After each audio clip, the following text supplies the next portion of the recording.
Well, I am very excited about today's guest. Her name is Sarah Englade, and she is the founder and owner of Monarch Talent Solutions. And so Sarah and her team specialize in recruiting. And I'm so excited because, a lot of business owners, they have gotten a lot of their talent through referrals. They have gotten a lot of their talent through, job postings online or other job boards. But especially as they evolve, that becomes a bit more complicated, that you have to be a little bit more targeted with some of your efforts that, as you're thinking about key strategic positions and what you really need in that position, it's not about, hey, we just need this person to fill the seat, that we just need a, really hard worker, that we really need somebody with this mindset, with this experience. And as you become more targeted in that, in what you need in your hires as you're scaling your lower mid-sized business, that you really need some help in that regards. And this is where a recruiter comes in, that they can be very targeted and they can cut through the weeds. That, people applying for an online job posting, it's oftentimes people that are directly looking for a job or maybe out of a job. What recruiters definitely bring to the table is they're going to find people that are currently in positions and may not have necessarily been looking, but may find it very attractive to come and work for your company. And so you could be getting some top talent that you wouldn't get because they're not paying attention to online job ads because they're in a position currently. So recruiting is definitely a very strategic, function in a business. And what I love about Sarah is that she really speaks to, hey, how do you humanize the recruiting experience, and how can you ensure that if you spend dollars in recruiting, that you are actually going to have success with that employee and that you're going to be able to retain them and that it was a worthwhile investment. So she dives a lot into that insight and that advice for you all as our guest today.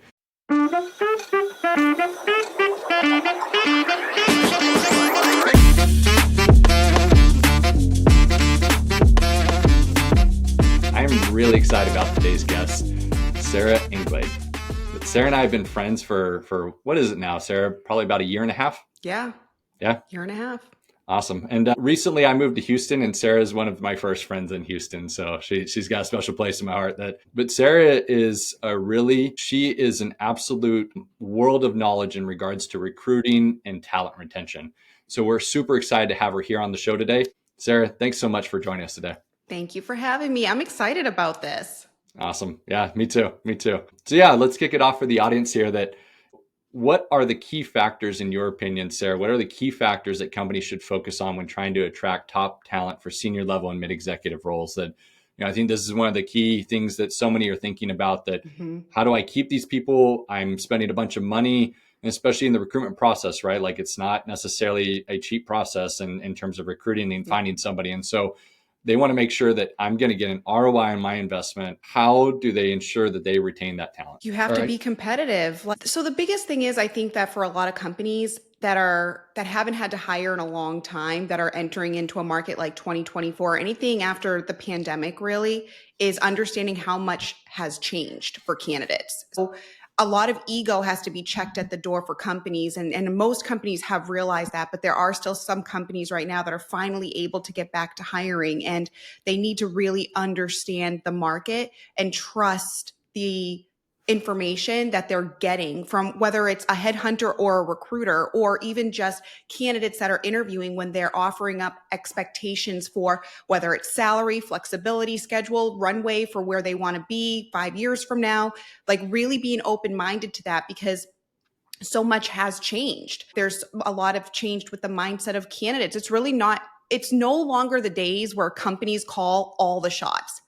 It's not. And they're realizing that by how hard it is during the interview, trying to attract these folks to their team, and realizing that, like, wow, now candidates actually have demands too. And their demands aren't extreme. Like, they're really not. Now they're just common things like having empathy and understanding. A lot of people have families, having the, trust from their employer that if they need to leave work or come in a little bit late because it's family things, that's acceptable. Like, there's no longer like the micromanagement, clock watching. That's not a thing anymore. Like, it's not acceptable, and very top talent will leave because of those reasons. So you could attract them in, but if you start kind of treating them like they're kids, basically, they're not going to stand for that. They have tons of headhunters, tons of recruiters in their inbox on LinkedIn, and they will jump ship. They just will. No longer also is the day of like resumes having like 2 jobs for 10 years. Like now from the pandemic, there's a lot of people that have accepted this new lifestyle of hopping. So that's another thing too, is, understanding that that is actually now a thing. I'm having a hard time with that a little bit. I don't love Yep. the whole job hopping thing personally, but it is a lifestyle. It is something that when you talk to these folks who have started to do that since the pandemic, they have logical reasons to why they do it. So, Yeah. No, I've personally found when interviewing more candidates these days that I've seen job hopping, and I agree that it's always been, a perception that this is not good, but I find more and more like the reasons that they've given me have been very legitimate. And I'm like, mhm. okay, that's understandable.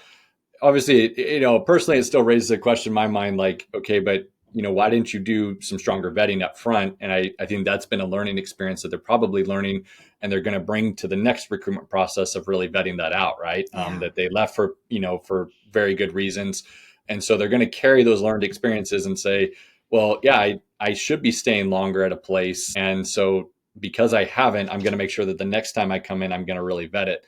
So Mhm. you really highlighted on a key point there, and kind of what we talked about in introducing you, that you have this key theme for your business, humanize it. And you definitely talked about the theme of that candidates are looking for empathetic, caring employers. That Mhm. doesn't sound like, okay, they're looking for a particular base package of pay, comp, etc. They're looking for people that ultimately care about them as people, and that are willing to understand what's going on in their personal life, be flexible with that, be empathetic to that. Is that what I'm hearing?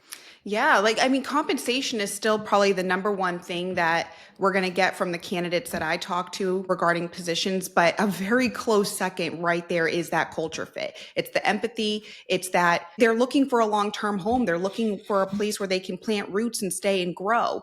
Yep. And so if you're showing red flags that you've got high turnover and, there's a lot of empty promises that are being made. And listen, like we always talk about this too, reputation is everything. And so for companies, they need to understand that people talk. So people that are working for your company are talking. Good people know other good people. So, Yep. the people that you're trying to attract in, if you're not kind of giving your employees the full package, and being able to not only compensate them, but really have that empathetic piece where you're like, listen, we trust you. We hired you because you're so good at your job that all we care about is you doing your job. We don't care about if you need to come in a little bit later, leave a little bit early on certain days. We just want you to be able to feel comfortable here and know that we trust you to do the job we hired you to do. I think Yep. as long as that's there, you're going to be able to retain people for a very long time. They won't look if they're being treated well, they won't Yep. leave your company. Got it. Yeah, fair. I've been a part of experiences where, yeah, there's big expectations for the recruiting process, and sometimes you get like one candidate You know. across multiple months, right? And I think it does relate back to, hey, an employer needs to be a really attractive employer. And the more that the marketplace understands that, you're probably going to get more candidates coming through the door. And so that emphasis needs to be way before you actually enter a recruitment cycle, that there needs to be a lot of thought, on the front end of just how you're building a company culture and company values and how your managers treat people. Like, it comes down to what we're kind of talking about here, is that recruiting becomes a lot more successful with a higher ROI if you spend time on just better people management and better Mhm. culture development. But I would like to understand tactically, what are some common pitfalls companies face in the recruitment process, and how can they overcome these challenges? I think the most common pitfall really is not understanding the exact skill set you need to hire for. There's a mindset that you need this because maybe that was the skill set a decade ago or whatever, but not really understanding the position that you need to hire for and then not having a process in place. So time kills all deals. We say that Yep. all the time in recruiting. Like, money loves time. Like, and Yep. so with hiring in good talent, if you have this crazy process that you're really making people jump through hoops, Yep. in the space that I live in the accounting and finance space, and we just don't have a lot of candidates. Top talent, they're not going to jump through hoops for you anymore. They're going to show up to interviews. They're going to do 1 or 2 interviews, but they're not going to go and they're not going to do personality assessments and skill assessments. They're not going to do 4 rounds of interviews all on site. They're not going to then do some kind of like weird project for you. Like they're not going to. And if you expect them to, that's cool. They'll do it up until another company comes in who has that process wrapped up in a pretty bow for them. And that's the company that they're going to go ahead and accept a job for. You're going to lose top talent if you're not willing to speed up your process, but make it a really crisp process. So the way that you treat your candidates from day one, from that first pre-screen call where you're, just having a chat with them about the opportunity up until the day they start. I always tell people this, the first day of employment, once you make an offer to a candidate and you hire them, that is day one.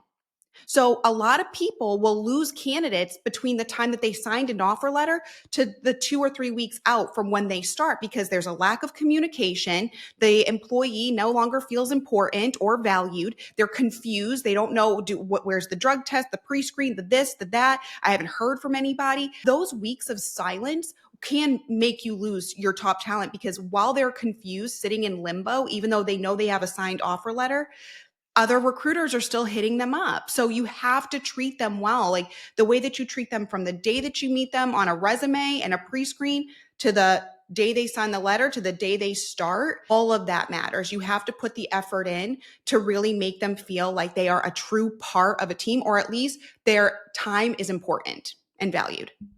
I agree that, and I mean, there's so many elements of value acceleration, how you build a more valuable business, but 2 key fundamental elements: build a really top tier culture, a company culture that includes a strong leadership team, accountability, delegation, and empowerment of your actual people. That is really critical that you're building that out, but then also that there's good quality systems and procedures so that people know how to move through particular stages of a business, particular activities, that people know what they're supposed to do, so that they actually, in terms of that ownership and accountability, they know that this is how our recruitment process looks, but then it gives them the ability as to know what the stages are of how do I make this decision and how do I follow through on this decision. And I'm empowered to make this decision, but this is how I make the decision ultimately. And the theme of leadership, delegation, accountability, systems and processes, right? You're speaking both languages here in terms of how we actually build a valuable business. So really appreciate that. And,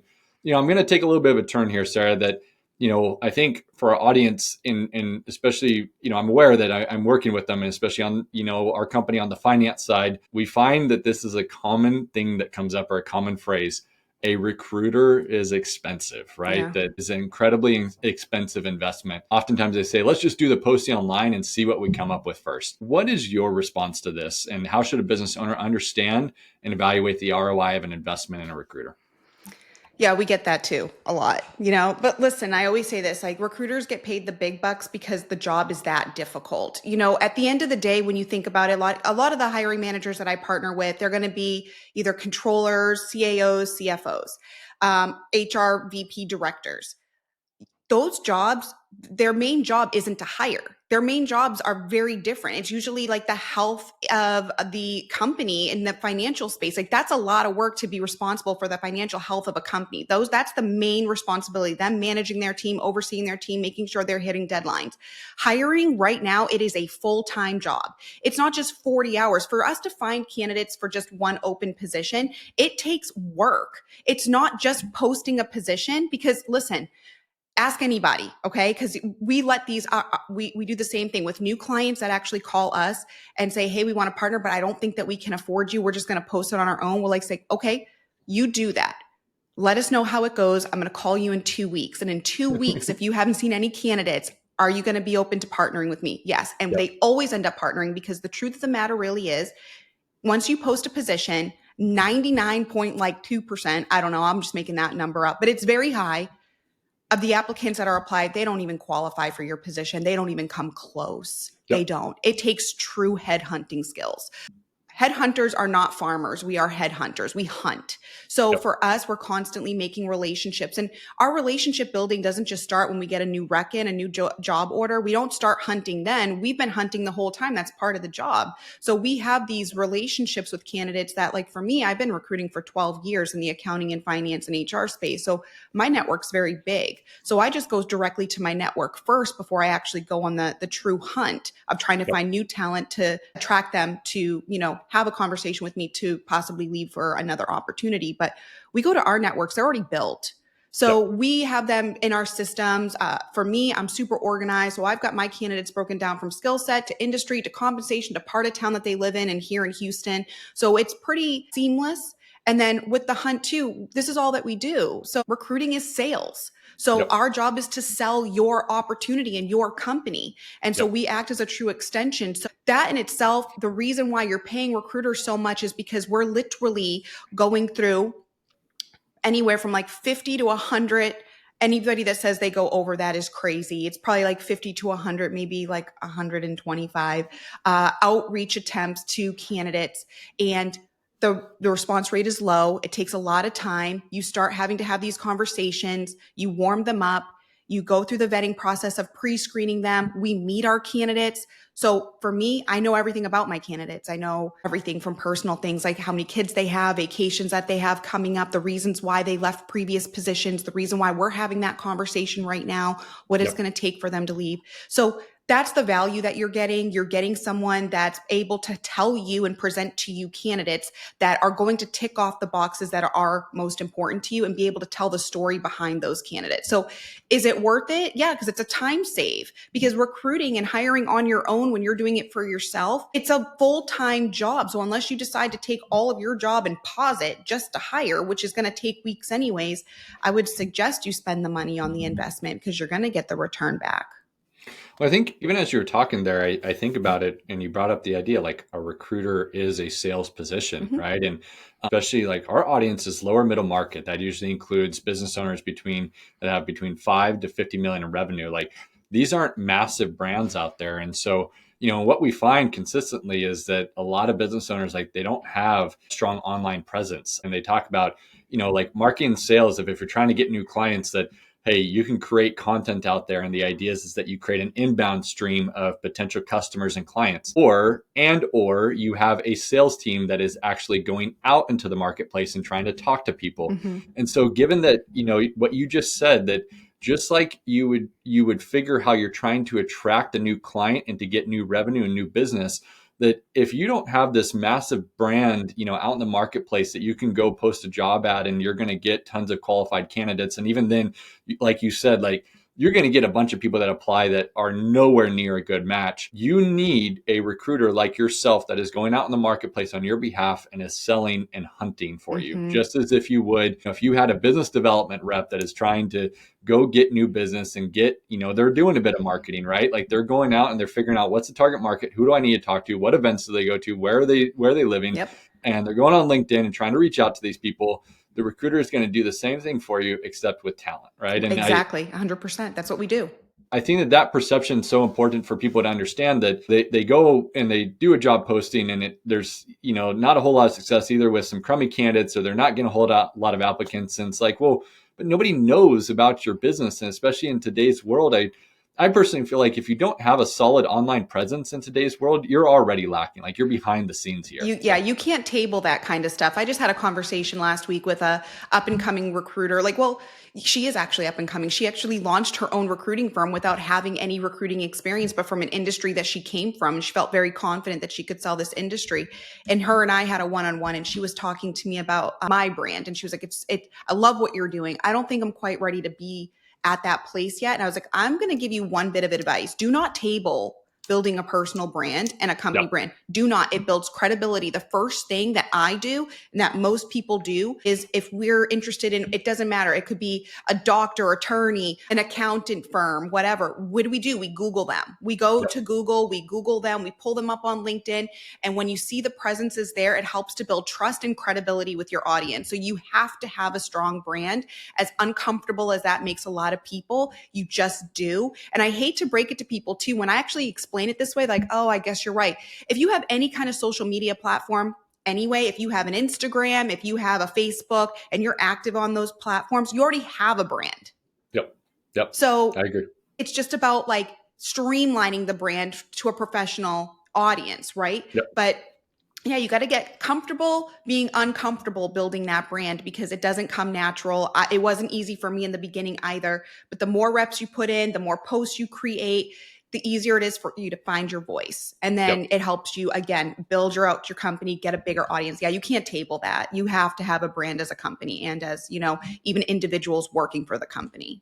Yeah, I think, for our audience to understand that the brand isn't just for client acquisition and from a client marketing perspective, it is also for a recruitment perspective. And Mm-hmm. people are going to make decisions as to who they work for. I mean, it's the same thing before I started my business that, if I was looking at a job and if the website was absolutely crummy, it already gave me a red flag that, Yeah. oh my gosh, who could Same. I be, who could I be working for here that if they don't even, try to put any effort into their online presence, that could this be a dinosaur of a company that's not really growing, not innovative, not a place where I'm Mm-hmm. going to feel like I'm going to bring, the best of me, that I'm just going to be stifled with, this is the way we've always done it, et cetera, Right. et cetera. Like, and so that's already the sign that you're telling me if you have no existing online presence, no brand built. And so for our audience that understand that the values that you make in regards to your marketing are not just from a client acquisition standpoint, it's also a recruitment strategy that is also a candidate acquisition standpoint, a future hire acquisition standpoint. Yep. It's just so important. So Definitely. one question I have, I've actually heard somebody say this, Sarah, that, there's no difference as a recruiter in their methods versus some of the big brands out there that, like in the accounting finance space, like Robert Half is one, et cetera. There's some big brands for recruiting out there. And then you have, like yourself, a much more boutique niche Mm-hmm. brand. And I actually heard from another recruiter say, my methods are no different. If you're paying for one of them, you're just paying for the brand. What's your take on this? Are there differences that business owners should actually look for when trying to find the right recruiter for their company? What's your take on this? So I've worked for Robert Half. That's where I started my career, was 6.5 years. They gave me a great foundation to learn the science behind recruiting. I mean, they give you the foundation, but it's a business. For them, it's a great company and they've been in business for a really long time. So specifically in the accounting and finance space, that's really what they're known for. They have lots of different lines of businesses within that organization, but they're known for that piece. That's what I do, right? They're my competition. What I can tell you is this: their concept of recruiting is the same. So, it's about reaching out and having candidates respond back to you. That's how the Yep. whole thing works. The difference is, and I can say this wholeheartedly, is that in my experience and in my opinion, when I worked for larger firms, they were, again, a business. And so we needed to close job orders down because that's how we brought revenue in for our company. And so having that empathy and understanding on the candidate side, it lacked. For a lot of people, if you talk to candidates that have worked with those big, large firms, not just Robert Half specifically, there's tons of humongous recruiting firms all over, and we compete with them. And when you talk to candidates that have partnered with these firms in the past, they're going to tell you the exact same things because they all have the same experiences working with them. Lack of communication. They feel as though they're not being heard. They're being pushed into positions and really being sold these roles that they know aren't a good fit. And when they're saying, I'm not interested, they're still being sold on it. And then they're feeling guilty. They're made to feel guilty when they're like, this is not the right role for me, Yep. because you're not listening to what the candidate wants. You're more concerned with filling the job for the company. And so I'm not saying they're all like that. There's some really good recruiters within these firms who really care about the whole cycle of recruiting. So they care about the client side, they care about the candidate side, they care about how they feel at the end of the day, making that connection happen. But larger companies, they have less of that empathy piece and understanding the candidate side. I am like the candidate's recruiter. Like, I was candidate driven my entire career. So I had conversations with candidates constantly. I understood their story. Some of their stories are really sad. You have to listen to them to really understand what they've been going through and what they don't want to keep going through, to really help to guide them into the right opportunities. So when you're working with a boutique firm, what you're going to hear is, because we are smaller, our relationships are tighter. we just have a better relationship with our candidates. All my candidates have my cell phone. We text. I'm not ghosting them. I respond back to them. I give them, and this is one of the things I get from me specifically. One of the feedback pieces that is the most consistent is, Sarah, you're so honest because you're giving me not only just the good about the company, but you're giving me your honest opinion about the bad and the ugly. Like, you're allowing me to make my own decision at the end of the day, and you Yep. never make me feel guilty about it. And that's the truth, because they're going to know more about what's good for their career than I am. It's a gut feeling they're going to feel before I feel it. I mean, it's not my job to understand what's going on in their head, but it's my job to listen to them when they say, I know long term that this is not the right fit. So Yep. it's just about having a better relationship. Also, with the larger firms, the other piece of it is too, is that they do have very high turnover. So if you're trying to build a relationship with a candidate, with a recruiter, it's hard to do with those larger firms, because a lot of the time within a year or two, you're dealing with a new recruiter because Yep. they're no longer there. And that's common because, again, going back to what we talked about, recruiting is sales, and sales isn't for everybody. And when you're in recruiting, you're in the business of people. And Yep. people are complicated. And so, the industry isn't for everybody, but that's what you get from the larger firms. So yeah, in essence, is recruiting, yes. But the person that's helping to make the connection, that's the difference. I guess it's the objective to getting to the offer, which is the way we take the steps to get there. That's going to be the most different, honestly. Yeah. And, even I was thinking while you were saying all that, Sarah, that I relate it back. But I think a big part of this decision for business owners too, if I could add my opinion into it, is like, it relates back to, like, I think why you and I are friends, that I think there's some relatability here of, I'm not trying to sound arrogant in saying this, but that we care about people. We want to be as empathetic of people and leaders as possible. But what I've really enjoyed about you is you're straightforward. Like, you tell it like it is. Mm-hmm. You tell the truth. And there's a lot of people that don't know how to do that in a caring way. And either that, or they don't do it and they think that that's caring, and it's not. That you want to be honest and give honest feedback, but also just in nature, Sarah, that you have a real hustle mentality too. Mm-hmm. Like, you are a very hard worker and you're out there trying to build your business. And I think, those are things that, like, make me want to be a friend with you in that regards, because, like, there's relatability in that. And I think that for business owners, understanding the brand of the recruiter and what they represent, like, what are their core values, and making Mm-hmm. sure that aligns with the values of your company too, because they're probably going to attract those similar types of people. That's Just right. as if, like, I've been, that Sarah and I have been friends, that she is going to attract those types of people that appreciate that in her as a recruiter, and therefore would come to expect that from the business as well. And if they're not going to get that, there's a mismatch there, that they're confused because all of a sudden they're getting experience with Sarah, and the business owner is a entirely different experience, or the CEO, et cetera. And the whole process is an entirely different experience. Yep. And so I think for business owners, really understand what is the brand of the recruiter that you're working with, and that aligns with you, that they may be specialized in particular positions you're looking to fill. That still may not be the answer. That at the end of the day, you want people that follow your core values, that are the culture fit. That I guess this is my own personal opinion, but I always believed in, hey, hire 70% of the way for skills, but 100% of the way there for values. And Yeah. if you do that, you can figure out the skills. There's a whole lot of things that can be trained out there. And so I would just encourage, from what you were saying and from my own personal experience, that for business owners to find a recruiter that aligns with your values and your That's right. brand as a company. So, Yeah, it's yeah. great advice. I mean, and that's the biggest thing too, also when you're working with a much smaller firm. So like Monarch, for my company, we don't say yes to every single company that, calls us asking for help. We vet them. We want to see, do they align with our values, to your point? And we say no a lot of the time to be able to say yes to the right companies. And so that's another piece that you're getting to. And that's a big piece for candidates as well. A lot of the time when we're talking to candidates, one of the biggest reasons candidates leave companies and they're open to having conversations and moving on is because they're leaving bad management. Yep. And so when they're working with a smaller firm, we really can be very picky and selective of the companies that we're going to be partnering with, versus these bigger companies and these larger recruiting firms who they really don't care that much about it. They're just looking for a high volume of job orders to fill, to be able to have as many starts on the board as possible. So that's really what their main thing is. We're looking for people to make career moves.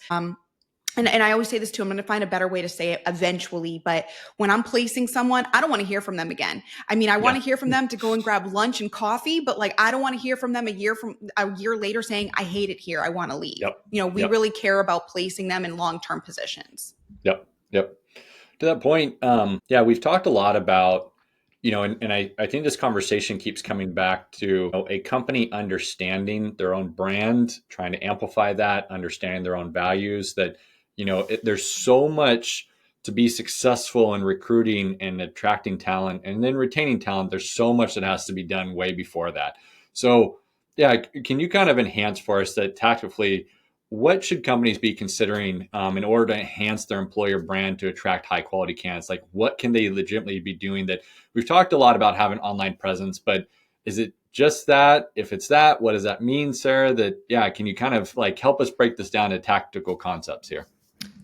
Well, yeah, I think that that's probably the first piece of it is that you got to adopt getting on LinkedIn and start, sharing information about your company, sharing even, company events that you're doing and not like your Friday pizza party and your like casual jean day on Friday. Like no one cares about that anymore. Things that you're doing that, are there to be supportive of your staff, whether here in Houston, you'll see like a lot of crawfish boils with the team and like, Yep. different things like that. Companies and employees love that kind of stuff. Like just kind of having incentives for your staff and like showing that to your audience, saying like, we treat our people well, our people are happy. But that online presence is going to be really, really big. It really is. You have to spend the money and having someone manage your social media. And with companies, they don't necessarily need to be on Instagram or TikTok or anything like that. But being on LinkedIn and having a place where you're constantly posting and engaging with your audience is going to be key. And then kind of going back to interviewing candidates. So the candidate experience matters. So even if you decide to pass on candidates, that's cool. They're not the right fit for your organization, but you want to make sure you're treating them very well because those people are going to go talk to other people that are going to talk to Yep. other people. And going back to reputation, you have to have a really good reputation. Yep. I only work in Houston and there's some really big companies here that used to have amazing reputations. I started recruiting 12 years ago and some of these companies I was like really super impressed by them, things that they offered their staff to keep them. I mean, just like different things from compensation, LTI, STI, like lots of different stock options, like all this compensation piece, all this different stuff. Well, now years later, it's coming out. They have a lot of high turnover. People are no longer staying just for the comp. It's because they're being treated like they're having handcuffed, like golden handcuffs to their desk and people are tired of it. So, Yep. you have to be able to evolve with the times. And so if you're able to go from a company that was pre-COVID and rigid to being able to evolve into a company that is showcasing a strong culture, you're going to attract more people to want to apply to your positions for sure. Tenure is a big one too on LinkedIn. So if you have a high turnover company, you really want to start to figure that piece out and fix it because on LinkedIn, you can go on your company page and look at insights and it will tell you the tenure of the people on your team, like the average tenure. And if you're looking at a company that has 50 employees and the average tenure is less than a year, that's a huge red flag. Nobody wants to Yep. join a company like that. And if they do, it's because they need a job desperately, but their plan is not to stay long term. So you Yep. really have to kind of be very mindful of the way you treat your people. We can see it now Yep. by tenure. And so if you're looking to attract, you really have to come forward with a strong brand, treat your people well, and they'll be able to see it. And that way you can have these people kind of apply to those positions that are posted that most people don't get good talent that will help your chances of that happening. Yep. We've talked a lot about the brand there. The other aspect that we've talked a lot about that I want to dive deeper into is the company culture. That I think, for a lot of business owners, that company culture can be a pretty vague term, right? That Yeah, it is. what does that mean? Like it was really interesting. I was a part of a group the other day where somebody said that they were empathetic, and then another person across the room said, "What does that mean?" And it was like, it's a fair question. A lot of people throw out that word like, "Yeah, I'm this or I'm that, and I have emotional intelligence." And it's like, what does that mean? Like, can we actually try to define that? I'm really interested because, yeah, company culture is a vague concept, but what would you tell our audience that in regards to company culture, what should they be doing in regards to forming that and then displaying that to make it attractive to future candidates? What should they be doing there? I think they have to start with their management team. I think a lot of companies where they fail is they put the wrong people in these leadership positions. You have to have strong leadership on your team because you have to have people that can lead by example. So if, for instance, in the world that I come from, a lot of the time top producers will be moved into management roles because they were a top producer, but they were not made to manage people. And Yep. so, at the end of the day, when you're a manager, you are literally there to make the people that report up to you to make their lives easier. That's really Yep. your job. It's to listen to them. It's to solve their problems. That's you're managing the team to make sure that your department is a well-oiled machine, basically. And so I think it really starts with investing in the management team and really helping to mentor them. Like for me, I was blessed with my first opportunity in recruiting to have a company that believed in that. They believed in investing in continuous learning, and they sent us to different things all over, honestly, different trainings where we were, with other people that were our peers that were maybe in different locations that were at the same level, but we were challenged at these trainings to level up and to be better. And Yep. so I think companies that really believe in that piece, when your management team feels like they're being invested in, that's a trickle down effect. That's going to Yep. help everybody else on your team. So culture is, and I think this big thing with culture has been really twisted too since the pandemic, because I think a lot of the time automatically people think culture means hybrid or remote opportunity. And that's Yeah. not what it means. It Yep. really just means having a strong foundation within the company, having managers that you are not scared to approach, having an opportunity to grow within a company, having honest conversations, and having the ability to be able to deliver on your promises, Yep. to your employees. And not, we hear this a lot where candidates will let us know when we're having conversations about why they're looking to make a move. They'll say, I was promised a raise, I was promised a promotion, I was promised this or that, and they didn't deliver. That is the first sign that you have just completely broken the trust with your team. Once Yep. the trust is broken, the culture is broken, and those Yep. people are going to leave. So it really just has to do with having a strong management team, a team that's being invested in at the top, for them to trickle down, for everyone that reports up to them to feel it, to kind of like, I don't want to be soft on this, but like to kind of feel the love. Like you feel the love, you feel the respect. That's what culture really is, in my opinion, is having people really feel like they are being heard, they're being respected. And so yeah, it's just so much more than just the schedule.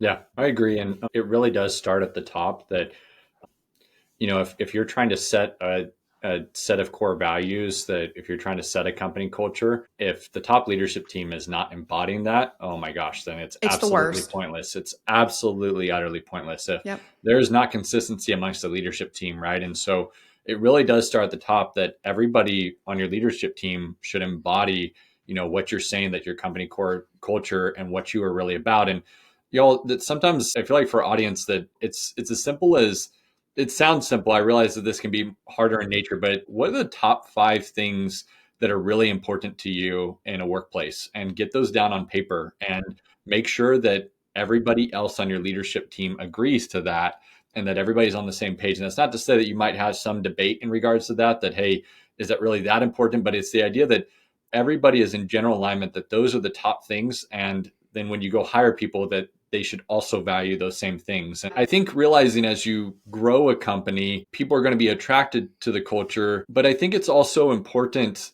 I think sometimes we get into this fluffy idea of like creating core values, et cetera, et cetera. And sometimes I think it's more tactful, like for business owners to understand, what will you say no to? And make that really clear. And sometimes that is your culture setting too. Yes, it is. That just sometimes it's easier to say, what would you say absolutely HE double hockey stick no to, that you would never allow, and absolutely enforce that. And that in itself is company culture setting, right? And so, hey, will you feel comfortable if somebody is demeaning another employee? Well, stand by that, say that's not happening. And if you see that happen, that person's got to go. And then when that is maintaining your company culture as to what you want. And so sometimes it could be as easy as saying, what would I say no to, and where will I draw the line? And Yeah, I that's your love that. company culture. And I think really standing by that, though, that sometimes writing that down, but sharing it and having others hold you accountable to that, that's the key of it too, is what are you willing to say no to? and making sure that others hold you accountable to that. That's company culture setting as well in Yeah. itself. So You said yeah, that well, like 1,000%. I always say that too with, our team as well. Like we have core values and we do abide by them. And we stare at them every day. I stare at them. I mean, I created them with the team, but they meant something to me. I always say to myself too, it's like when you keep the promises that you made to yourself, and these core values are promises I made to myself. And so when you keep the promises that you've put on paper and you have made for yourself, your company, and you abide by them, that helps build confidence. yep, So, you really have to kind of teach people how you want to be treated in business. And so those core values are, I mean, they are really important. As soon as you start kind of bending the rules for this person or that person, the core values, the culture out the yep, window. So you yep, really do have to agree on what those core values are and agree not to break them. That is the way yep. that you run your business. Absolutely. Yeah.